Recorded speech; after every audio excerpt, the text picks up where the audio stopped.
heart of where innovation, money, and power collide in Silicon Valley and beyond. This is Bloomberg Technology with Caroline Hyde and Ed Ludlow.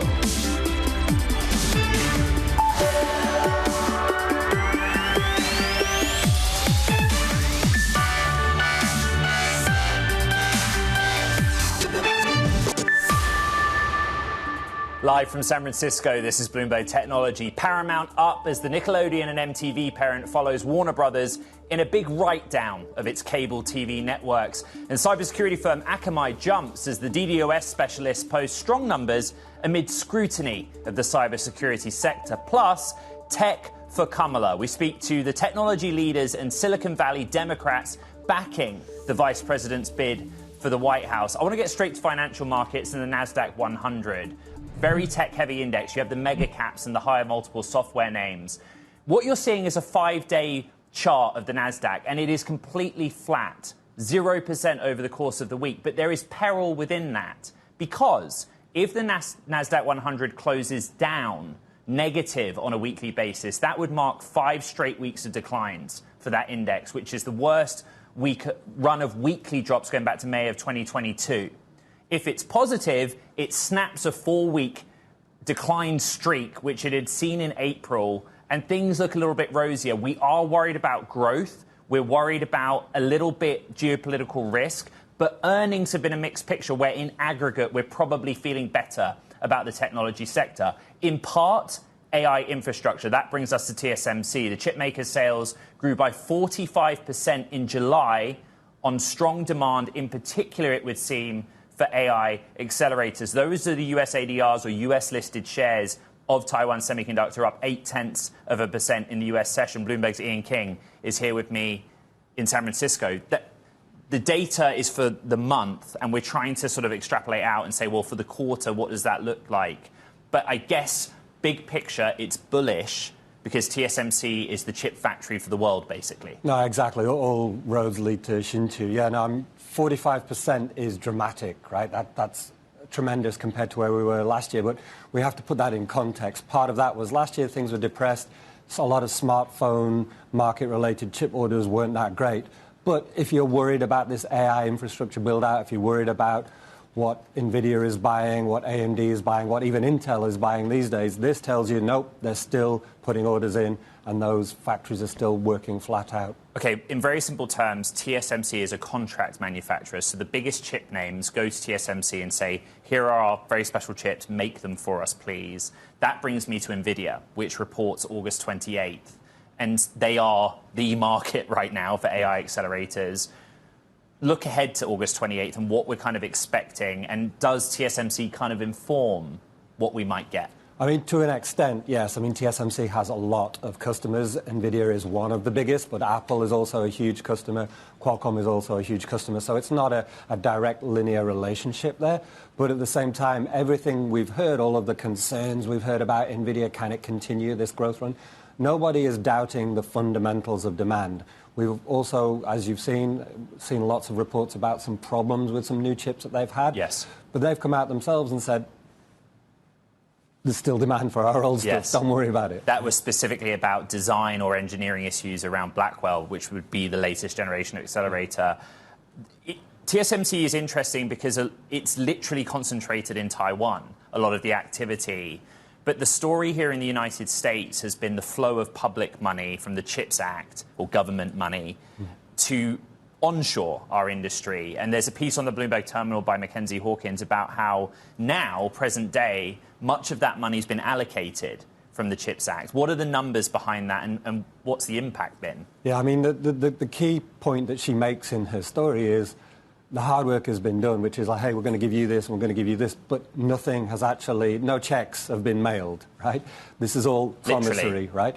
And as a US taxpayer, like we both are, that's actually a smart thing because you want to see these things built and in operation before you actually pay for them, right? This is, a very complex industry, and it's very brutal economically, as we've seen with what's happening at Intel. So you want to make sure that these things actually get built, the equipment goes in, and then the money gets distributed. As you've educated our audience on for quite a while now, takes a lot of time to build manufacturing capacity for chips as well. Bloomberg's Ian King here in San Francisco. Thank you. Let's get back to that story about Paramount that we alluded to at the top. Actually, an interesting or positive reaction in the shares. It is a write-down of $6 billion on the legacy cable TV networks, very similar to the news this week that we got from Warner Brothers Discovery. There are some points of distinction with Paramount in terms of the properties and some other news in there as well.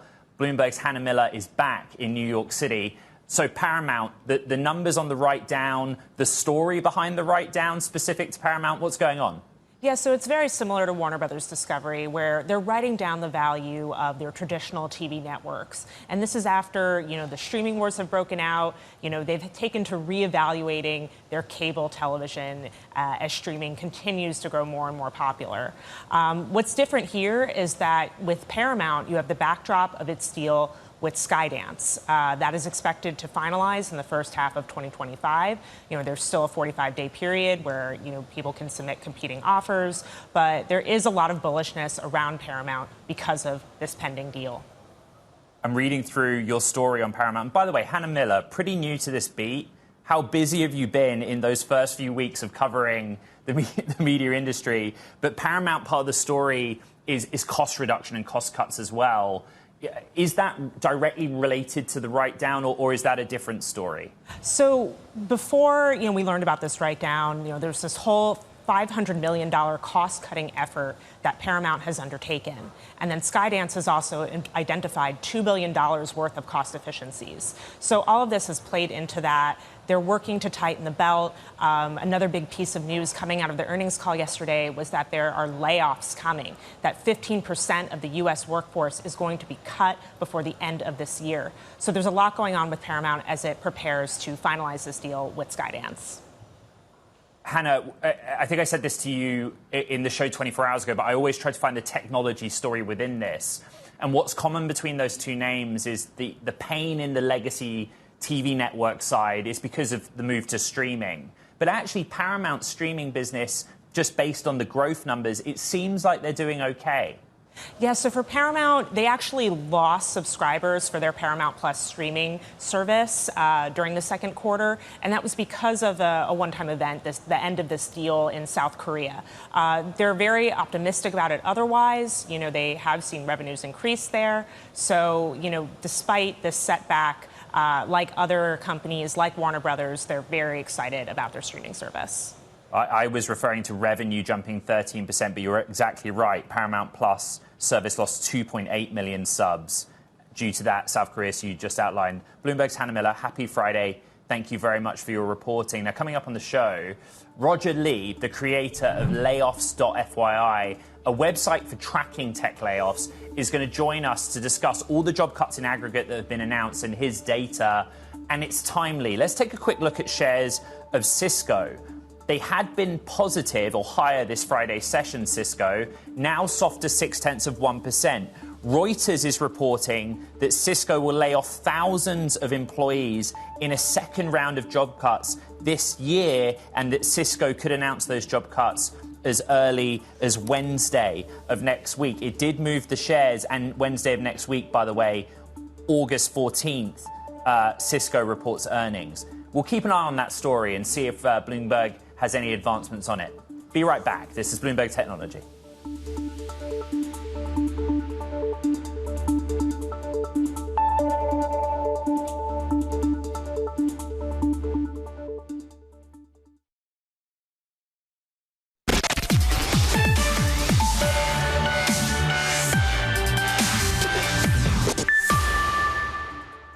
We should keep talking about tech jobs and layoffs. Over 126,000 tech employees have been laid off so far in 2024, with companies increasingly citing AI as a reason for the job cuts. I want to bring in Roger Lee, who's a startup founder and the creator of Layoffs.fyi. It's a platform that's dedicated to tracking tech layoffs since the COVID-19 pandemic in 2020. And you and I were just discussing this during the commercial break.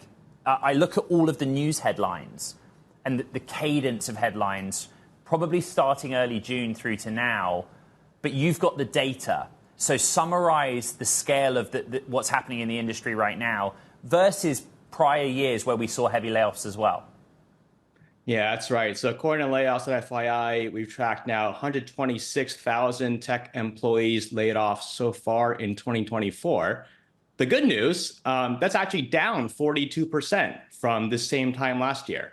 And if you look at the quarter-on-quarter trends, tech layoffs have generally been leveling off since their peak in Q1 of 2023. Of course, it has spiked a little bit in the past couple weeks. The bad news, 2024 is still on pace to have more layoffs than any other year this decade, except for 2023. And of course, it's all a small comfort if you're one of those 126,000 people laid off. We've just illustrated that point, Roger, with a chart which was showing your data at Layoffs.fyi. And then here's the point that I was making. Those are big names, right? Intel, Tesla, SAP in Germany. Cisco, we just broke that reporting on and the stock move. AI. So what your data may or may not track is there a reallocation of resource to new jobs if the justification is AI?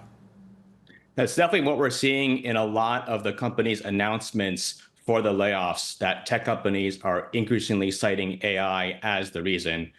For example, earlier this week, Dell cut thousands of employees as part of a sales team reorg that included creating a new team focused on AI sales. And then earlier this year, Intuit laid off 1,800 employees and cited that they're doing so they can invest and make more hires to help build AI into its tax prep software. And it is definitely an allocation of resources. Building AI is expensive. And according to salary tracker comprehensive.io, a senior AI engineer in the Bay Area earns $208,000 per year just in base salary. And that's 16% more than a non-AI engineer and doesn't even include stock. So if you include stock options, equity, that pay package can total easily $500,000 to $1 million. Not to mention all the costs involved in infrastructure and hardware for building AI. So, the economic environment is still tight. Companies are finding that the only way to increase investment in AI is to cut costs elsewhere, and hence all the layoffs that we've been seeing. Yeah, as Bloomberg Technology producer Marguerite Gallerini just reflected on in our team chat, maybe we're in the wrong line of work because it's lucrative if you are a computer scientist or software engineer in that space. There's a point you made a minute ago about 2024. We are in early August, and so let's try and extrapolate out. I look at the number of companies, for example, rather than the jobs in aggregate that are making these announcements. Have you a sense in the direction of travel for the remainder of the year? Yeah, typically what we see is that Q1 and Q4 tend to be the biggest quarters for layoffs. That's often because companies do their annual budgeting around the end of year, which leads to those layoffs. Whereas the middle of the year, summer period that we're in right now, actually tends to be slower in terms of layoffs. Obviously, there's some notable exceptions that you see on the screen here. So unfortunately, I would expect that tech layoffs may pick up again as we head towards the end of the year and early next year, as companies take stock of their year, forecast into next year, do their annual budgeting, and decide whether they have the right team to move forward. So let's do something else and do this in aggregate. You started tracking this data at the early days of the pandemic. How does this 4-year period or so compare to history? I think about the dot-com bubble, the global financial crisis. Are there ways to compare and contrast, Roger? Yeah, it's tough to say. Layoffs at FYI, we started in 2020, so don't have the numbers from those two time periods.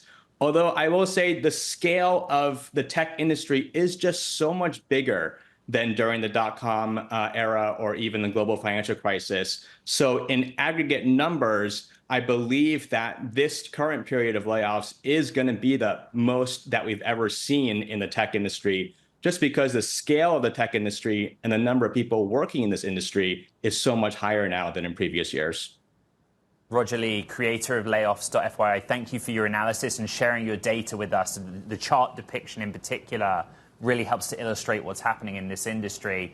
We're also going to look at shares really quickly of Akamai. We're going to be having a conversation up next with the CEO. But in the cyberspace, this is a DDoS specialist. You see the stock off session highs, but up almost 10%. A good quarter, but the question that the analysts and the street has is, this is a company that's maybe inconsistent in the number of quarters it strings together.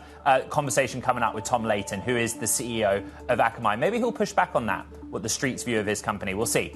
This is Bloomberg Technology.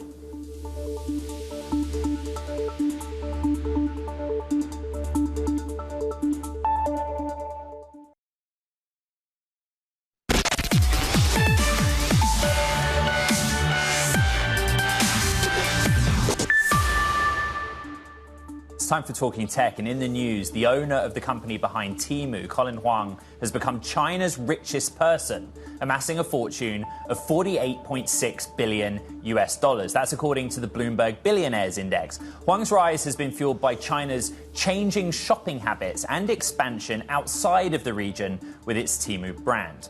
Plus, Amazon inks an e-commerce deal with TikTok and Pinterest. Users can now link their profile from the social media platforms to their Amazon accounts, allowing customers to buy products directly from ads. This as social shopping becomes more popular here in the United States.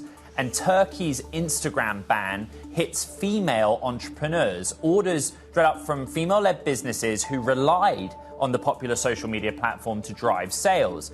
Turkey abruptly blocked access to Instagram on August 2nd without explaining why. That was a very e-commerce themed and focused selection of news stories out there today. The earnings story also continues, and we continue to look at cybersecurity and Akamai. The company reported earnings after the closing bell Thursday. Co-founder and CEO Tom Leighton joins us now for more. There are loads of words and adjectives and praise used by the sell side, Tom. A clean print, strong quarter, growth. But what there's less discussion of is why. What were the specific factors in the quarter that put Akamai up front? Well, we have several market-leading products in security, obviously very important today given the large number of damaging attacks, ransomware, data exfiltration, and our enterprise compute business doing very well.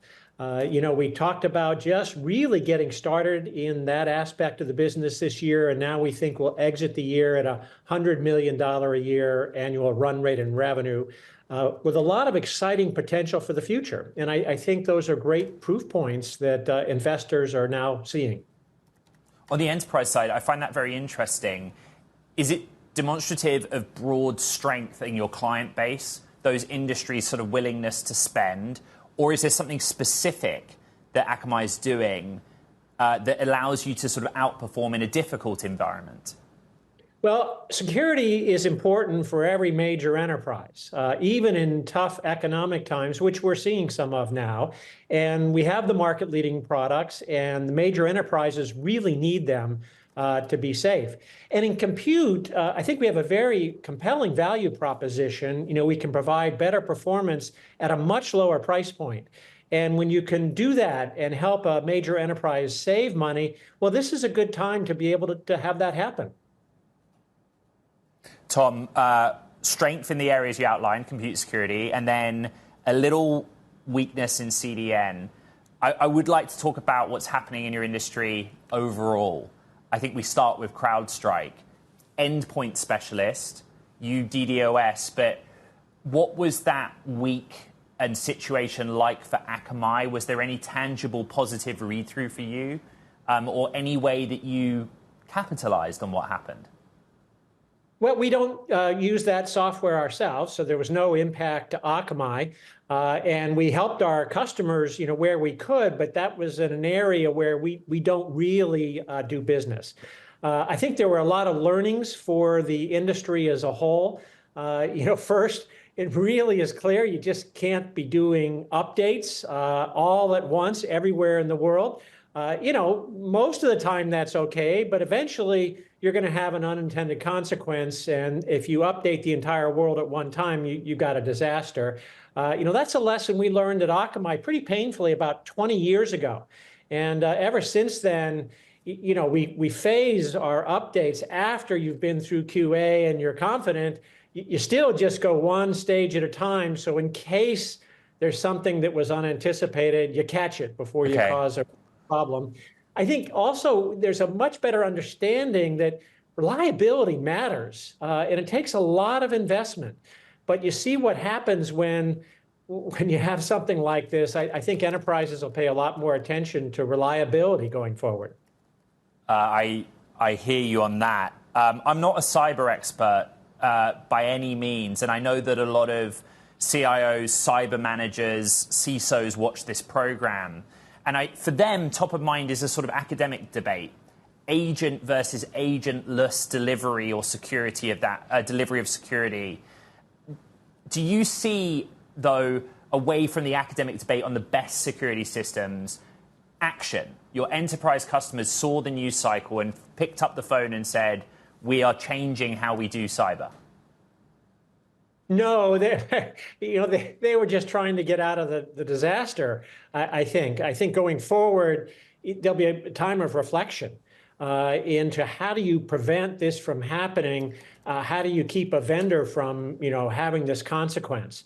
And it's not just a situation of having multiple vendors, because that might even increase the problem. Because if any one of them has a big issue, you got a problem. But really selecting vendors who put the extra effort and investment into making sure things stay reliable as possible.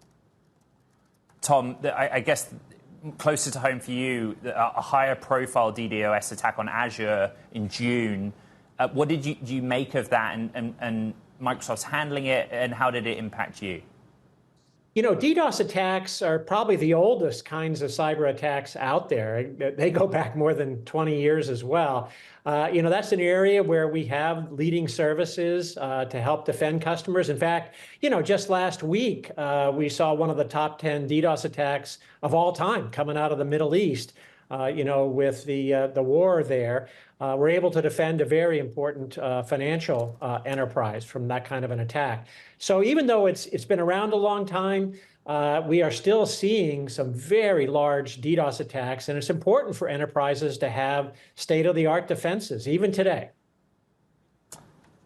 DDoS. Tom Leighton, CEO of Akamai. It's great to have you back on Bloomberg Technology on your strong quarter, but also I appreciate discussing news of late. Now, coming up on the show, we're going to talk about how some of the worlds in tech think about Kamala Harris's campaign with Tech for Kamala co-founder Shannon Nash and also Matt Mayen, the mayor of San Jose.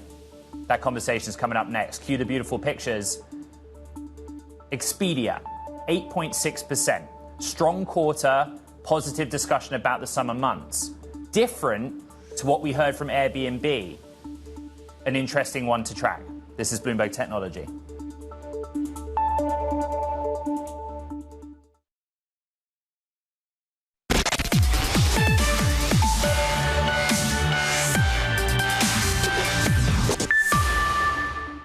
I am now officially the Democratic nominee. We're in Atlanta, Georgia. When President Biden was on the ballot, Democrats had basically conceded to losing the state. Now that it's Vice President Kamala Harris, Democrats say all 7 swing states are back in play. Kamala Harris is well known, but she is not well defined. She's not somebody I've researched too in depth. She's kind of laid low, but that's kind of what vice presidents do. You're going to see both Democrats and Republicans defining her in the ways they want those voters to see her. Success for Harris will mean sustaining the momentum that's been fueling her historic run. I get chills when I think about that, just being a part of history, understanding that we have someone who represents our communities. She's also like a really dynamic candidate, especially for like younger people like us. People, if you asked a month ago, they probably would have said that the country is not ready. But now people are rethinking that, and they're like, oh my gosh, this could actually happen, and I could be a part of it. You can watch the full story of that at Bloomberg.com, and some of the recent guests here on Bloomberg Technology have also been weighing in on the election and Kamala Harris. Listen to this. There's going to be huge amounts of money that come in on both sides. I think there are a lot of people like myself who are really enthusiastic and excited about what the Kamala Harris campaign stands for. She's been a longtime supporter of the tech industry. She will do very well in the debate, and she's vibrant. She's all over high energy. She's from the Bay Area. She understands technology. She understands innovation. She shares a lot of values that many of us in the tech industry have, particularly with regard to immigration and ensuring that we are continuing to drive innovation in this country. Let's keep the conversation going with Tech for Kamala, a grassroots group of about 1,200 tech workers that just came out in support of the Democratic candidate. Tech for Kamala co-founder, former Wing CFO Shannon Nash, joins us now alongside the mayor of San Jose, Matt Mahan. And Shannon, good morning. Welcome back to Bloomberg Technology. Those points made in those sound bites and the backing that this new organization is giving actually are the same points that many Silicon Valley voices, venture capitalists in particular, made in backing of J.D. Vance. And I just want to point that out because we've sort of had equal coverage here on the program. But what compelled you in the first instance to be a part of this movement, and what is it that you see in Kamala Harris as being the right president for the technology industry? Yeah, I'll start really quick with that. I think what we've had is a few people with big microphones, if you will, to be able to talk about their support of Trump and Vance. Why we founded Tech for Kamala was to give voice to the over 7 million tech workers, people who work every day at some of the most well-known tech companies, VCs, founders, operators, engineers, marketers, you name it, and all the industries that are related to tech, to give voice to other people who actually feel completely different and, in fact, are supporting Kamala Harris for all of the work that she has already done in supporting things like responsible AI, STEM education, just being a real innovative leader. So that is why we founded the organization. And I got to tell you, Ed, within like a week, we had over 1,200 people who wanted to jump on the bandwagon and also announce their support. So, you know, it's one vote for one person. Whether you have a lot of money or a big microphone, we still all get one vote. And so this movement is aiming to give voice to the millions of people who have one vote and want to make sure that their vote is heard. Mayor Mahan, your city, San Jose, is just so closely and intimately linked to the technology industry as well. You come at this, I guess, from the political perspective, but why do you think that the technology industry is an important voice in backing your preferred candidate? Well, Ed, before I was mayor of San Jose, which is the capital of Silicon Valley with nearly 1 million residents, really the hometown for tech's workforce and home to many leading technology companies like Adobe, Zoom, Cisco, PayPal, and on.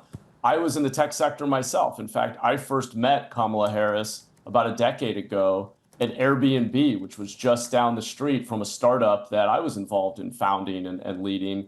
And I was very impressed with her. She came in sharing her work on public safety, which continues to be top of mind for all of us, and she has great experience there. But she also engaged with a number of us who were tech entrepreneurs and founders around innovation topics. She understood the importance of having a diverse workforce and supporting immigration, intellectual property, and the kinds of infrastructure investments that we need, and common sense approach to regulation. So, really excited that she's the top of the ticket. Shannon, the mayor makes an interesting point, which is policy, specific policy. When it comes to technology, antitrust, artificial intelligence, I think a lot of people are asking questions. Are there specific ways that Vice President Harris will be different from President Biden's administration on the policy side as it relates to tech? Yeah, look, I think that she's coming out with a lot of her policies. As you know, she's got 90 days or less, right, in terms of making her voice heard. What I will say to you is that we believe in an administration that continues some of the things that President Biden was working on. I think that she will also bring a fresh perspective. She's from here. She was an attorney general. She has spent a lot of time, as Matt has said, really listening to, what would be innovative for tech. And so I think that we're going to see a lot of policies and things that are really helpful for the tech industry, but also that are inclusive. And I think that's really important to point out about, something that I think a lot of people in tech would like to see. Man, local issues. Our guests in that soundbite and Shannon just now reflect on Kamala Harris being from the Bay. And outside of technology, there are issues actually statewide, but the clearing of encampments or encampment sweeps, for example, following the SCOTUS grants pass decision. It's an interesting case study. How do you feel that issue will be addressed by the Harris campaign? And how central as an issue do you think it will be in a presidential election at large? Look, I want a partner in the White House who is not going to use Silicon Valley or California more broadly merely as a punching bag. I want a partner who is pragmatic, who understands our region, who's going to help us deal with the very real challenges we face. You mentioned homelessness, which is an area where we are getting more pragmatic. San Jose saw a 15% reduction last year. We need a partner in Washington who's going to help fund innovative solutions. Same goes for public safety. That's an area where I appreciate that Kamala Harris has been a pragmatic centrist, and I think that's the right approaches. May I just jump in and ask, from the Trump-Vance perspective, the messaging of their campaign is that Kamala Harris has been responsible for what they see as being big issues with Bay Area and California cities. Your city is under the microscope to that extent. Are you worried about that message resonating from the Trump-Vance campaign? No, I'm not, because I think Kamala Harris has a record that stands on its own, and she can speak to her policy positions, which it's kind of ironic. She gets attacked from both sides for being too tough on crime or being associated with what some perceive as California's crime problem. I think she's right down the middle, and that's exactly where I am. Somebody who understands there has to be consequences for committing crime, but we also should invest in rehabilitation and support those with addiction and helping them get treatment. So I think she's got the right pragmatic approach, and we need that kind of partner in Washington as we navigate some very real challenges that our state faces. Shannon, I want to finally go back to the idea that we talked about at the start, that many came on this program and said, J.D. Vance understands entrepreneurs. He has been a venture capitalist, whether you see that as a positive or otherwise. They see him as being supportive of technology because of his direct industry experience. What would your answer to that be? And do you see the same level of support for entrepreneurship from Kamala Harris? I think that Kamala Harris, actually, I see more support, quite frankly, from Kamala Harris for entrepreneurship. I think that she's shown that already, just by the simple fact that you've reported on how quickly so many people have mobilized. It hasn't even been 2 weeks, right? In terms of supporting her and supporting this ticket. I think her VP pick is also really impressive. And so what I would say to you is, it's one thing to have people come on this show with big microphones. It's another thing to listen to the people, the 7 million people that are in tech. Listen to what they're interested in, what they're interested in for their future, for their families, who in the White House will most represent them. And I think that clear choice is Kamala Harris. Tech for Kamala co-founder and former Wing CFO Shannon Nash and San Jose Mayor Matt Mayen. Thank you both. OK, I want to go back to markets and look very quickly at what's going on. As a reminder, it's kind of a big moment for the NASDAQ 100. On a 5-day basis, we are basically flat, completely flat, as you can see on your screen. But if the index drops on a weekly basis, that will be 5 straight weeks of declines, the worst run of weekly declines going back to May of 2022.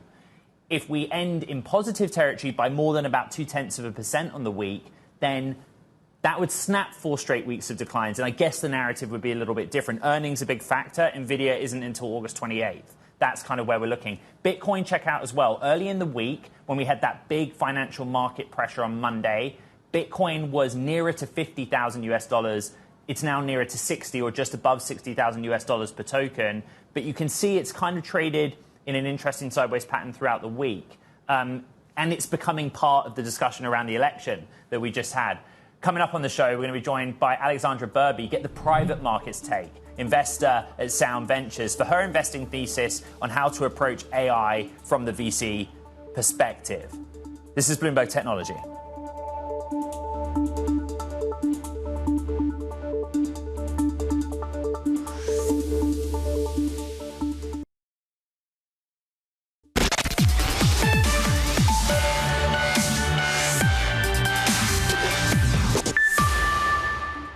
Okay, it's time for VC Spotlight, and today we're taking a look at Sound Ventures. It's an early-stage VC firm founded by Ashton Kutcher and Guy Asiri, which is invested in companies like Airbnb, Spotify, OpenAI, and more. The firm currently has over $1 billion in assets, and Sound Ventures investor Alexandra Burbey joins us now, having recently joined the firm herself. It's good to have you here in San Francisco in person. Interesting move. Yes. I think, could we start there and talk about, how that happened, Sound, why you wanted to go and work with Ashton? Sure. So I got to know the team actually over the last couple of years and had really just had an admiration from afar for what they were building. And I think as the firm has evolved, one, they've invested in some of these incredible companies and some of the best founders, and the way that those founders speak about them really spoke to me. And I think as an angel investor, I'd had the opportunity to work with a lot of early stage companies. At the later stage at my previous firm, I had also seen some of those companies that had made it through 10 years with Sound as a partner. And often they had mentioned that they're their favorite investor on their cap table. And so when you hear that type of feedback, it's hard to not want to get involved. And so I joined the team a couple months ago, and it's been a great experience so far. The particular interest that I have in Sound is the approach to AI, application layer, foundation layer, infrastructure. It's basically everything we talk about on the show every single day. Right. Do you have a particular focus within those three buckets, or are you going to approach all three? So we are generalists as a firm, and I'd say that within that, of course, where we're spending all of our time is in AI. I think it'd be silly not to be saying that. But the way that we've kind of broken out our fund is in 2023, we launched a thematic fund, which was on the AI foundational layer. So we invested in companies like OpenAI, like Hugging Face, like Anthropic. And that was our thematic fund. We use those thematic funds to actually work in parallel with our flagship funds. So the flagship fund is where I sit, and I spend time with companies across the application layer, infrastructure, and then the everyday software layer, which is the companies we've been investing in for 15 years, but now they're using AI to their advantage. So there are companies that are using AI to speak to their customers better, to get to market quicker, to be more effective at what they do.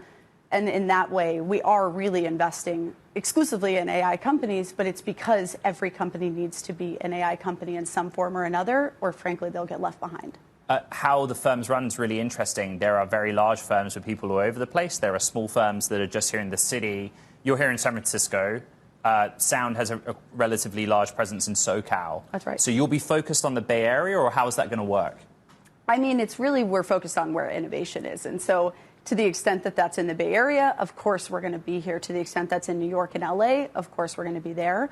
And wherever it is throughout the U.S., throughout the globe, that's where we'll spend time. And so from that perspective, I'd say we're not regionalized by any means, but we do spend time with founders in all of those places, and we tend to try to meet them in person. So you were over at G Squared, another name known to us here on Bloomberg Technology, but kind of like consumer or That's right. consumer internet-focused background. You're going to carry that forward and merge with AI, or is that an area you've kind of left behind? Yeah, so I think that my background has always been generalist to a fault. And so I think that I've spent time in many different industries on purpose, and it's been very deliberate to have that kind of breadth of experience and also breadth of founders that I've worked with. And so at Sound, I'd say that carries on. Many people actually think about Sound as being an exclusively consumer firm as well. And that's a misnomer. I'd say that people are surprised when we tell them that we've invested at GitLab at the seed or Centa1 at the Series C. You know, that surprises people. And so, you know, I like that element of surprise, one, but I do think that having a consumer background is actually really helpful for the enterprise, because consumer companies think about brand day one. that's their bread and butter. Pretty good at telling stories. Exactly. And the enterprise, it takes a lot more for them to get to that go-to-market. And they're focused on their product day one, and they're focused on the technical side of building out their team.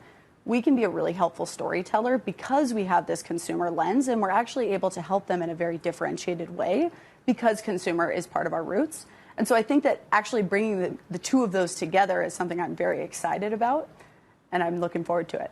Alexandra Burbey of Sound Ventures, great to have you so early on in your time at a new firm and here on set in San Francisco. Okay, coming up, Musk sued an advertising group over organizing a boycott of ads on X. Now that group is shutting down. We'll have the details next. This is Bloomberg Technology.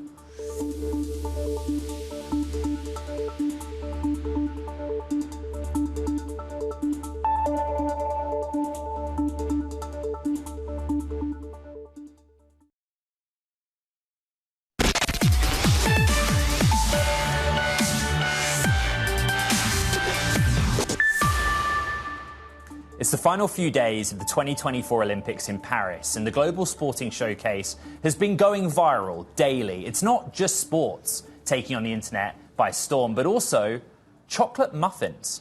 Norwegian swimmer Henrik Christensen, now known as the Muffin Man, went viral on TikTok for videos about his love for the muffins in the Olympic Village cafeteria, gaining more than 20 million views. Another breakout star is Turkish shooter Yusuf Dikeç, who went viral for winning the silver medal in air pistol shooting without using any equipment. The athlete caught the attention of Elon Musk, who posted a meme of the shooter on X. Okay, the Global Alliance for Responsible Media, a prominent coalition of advertisers, dissolved yesterday, just days after Elon Musk's X filed a lawsuit against it over organizing a boycott of the platform's advertisements. The coalition says the whole ordeal has, quote, drained its resources and finances, prompting it to stop its activities. Joining me on set, Bloomberg's Aisha Counts. I've done a lot of reporting over the years on Musk's litigation. It's a tool that he uses, but I just explained basically what happened in a 24-hour period. I mean, yeah, it was so fast. So he filed this lawsuit earlier this week, and the basis of the lawsuit was that this organization caused advertisers to flee the platform. Now, part of what the Global Alliance for Responsible Media does is set guidelines around the type of content an ad can appear next to. So you can imagine a big advertiser like an Apple or a Disney wouldn't want their ads next to pro-Nazi content. Okay. And so after they, according to Musk, right, led to this boycott, he got upset, he filed this lawsuit, and now they're dissolving because they don't have the resources to sort of fight back. And this is a tactic Musk has done over and over again, as you mentioned, right? Yes. He did this last year with two organizations. One was a research organization, another nonprofit, because they found harmful content on the site. So this is a tactic that he uses when his advertising business is threatened. Earlier this week on the show, we played some of the soundbite of Linda Yaccarino, the CEO of X, and what she had to say about it. You can go back and watch that episode. You've also been writing about misinformation. It's important, but it's kind of falling off the priority list in some places. This is your Tech Daily. What is it that you're trying to outline here? I mean, it feels like a shift, right? I think this is something that's been happening for years, but this moment feels different. I mean, we saw this with the war between Israel and Hamas. Yes. Again, we're seeing this, of course, as you mentioned, around the UK riots, misinformation circulating.